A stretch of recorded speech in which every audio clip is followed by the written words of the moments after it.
ओम नमो भगवते वासुदेवाय। आप सभी का माघ मास महात्म्य की कथा श्रृंखला में स्वागत है। 9 अध्याय की कथा हमने सुन ली है, जिसमें हमने स्वर्ग और नर्क के भोगों को भोगने का वर्णन किया है कि व्यक्ति को कब स्वर्ग की प्राप्ति होती है और कब नर्क की, और ये सब यमदूत वैश्य को बता रहे हैं। आइए अब आगे की कथा सुनते हैं।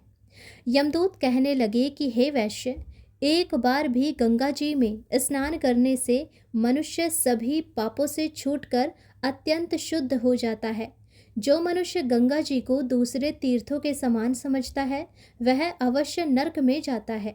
भगवान के चरणों से उत्पन्न हुई गंगा जी के पवित्र जल को श्री शिव जी अपने मस्तक पर धारण करते हैं। वह ब्रह्मा जो संदेह रहित, प्रकृति से अलग है और निर्गुण है, ब्रह्मांड में उसकी समानता किससे हो सकती है। गंगा जी का नाम हजारों योजन दूर से ही लेने वाला नरक में नहीं जाता। इसीलिए मनुष्य को अश्वमेव गंगा जी में स्नान करना चाहिए। हे वैश्य, जो ब्राह्मण दान लेने का अधिकारी होकर भी दान नहीं लेता, वह आकाश के नक्षत्रों में चंद्रमा के समान है। जो कीचड़ से गौ को निकालता है, जो रोगी की रक्षा करता है, या जो गौशाला में मरता है, वह आकाश में तारा होता है। प्राणायाम करने वाले मनुष्य सदैव उत्तम गति को प्राप्त होते हैं। प्रातः के समय स्नान के पश्चात जो 16 प्राणायाम करते हैं, वह घोर पापों से बच जाते हैं। जो पराई स्त्री को माता समान मानते हैं, वह यम की यातना को नहीं भोगते।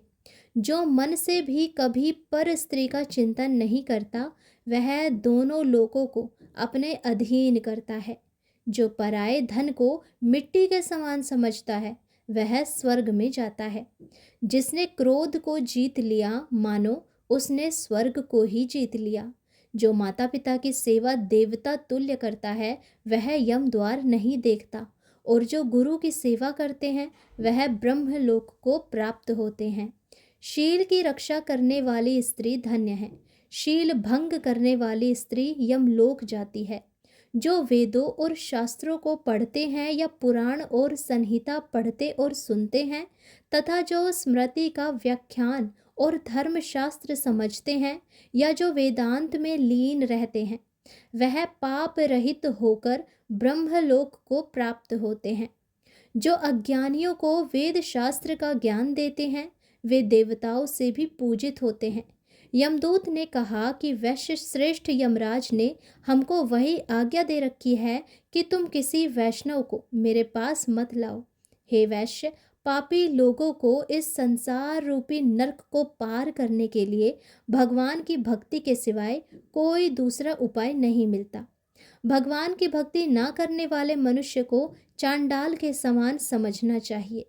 भगवान के भक्त अपने माता पिता दोनों के कुलों को तार देते हैं और उनको नरक में नहीं रहने देते। और जो मनुष्य वैष्णव का भोजन करते हैं, वे भी भगवान की कृपा से श्रेष्ठ गति को प्राप्त होते हैं। बुद्धिमान को सदैव वैष्णव का अन्न खाना चाहिए। इससे बुद्धि पवित्र होकर मनुष्य पाप नहीं करता।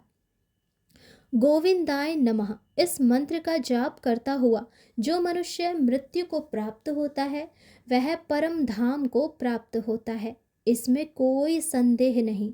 जो ओम नमः भगवते वासुदेवाय द्वादक्षर मंत्र या ओम नमो नारायणाय अष्टाक्षर मंत्र का जाप करता है, उसके ब्रह्म हत्या इत्यादि बड़े पाप भी नष्ट हो जाते हैं। तो यम के दूत ने ये सभी उस वैश्य को वर्णन करते हुए बताया कि कब मनुष्य को स्वर्ग की प्राप्ति होती है और कब नरक की। आज का ये अध्याय यहीं पर समाप्त हुआ। आगे की कथा हम कल अगले अध्याय में सुनेंगे।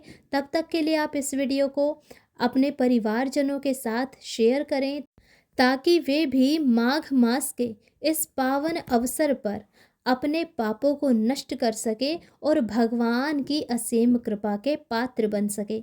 यदि कथा आपके हृदय को छुई हो तो वीडियो को लाइक करें, चैनल को सब्सक्राइब करें। हम मिलते हैं अगली कथा में।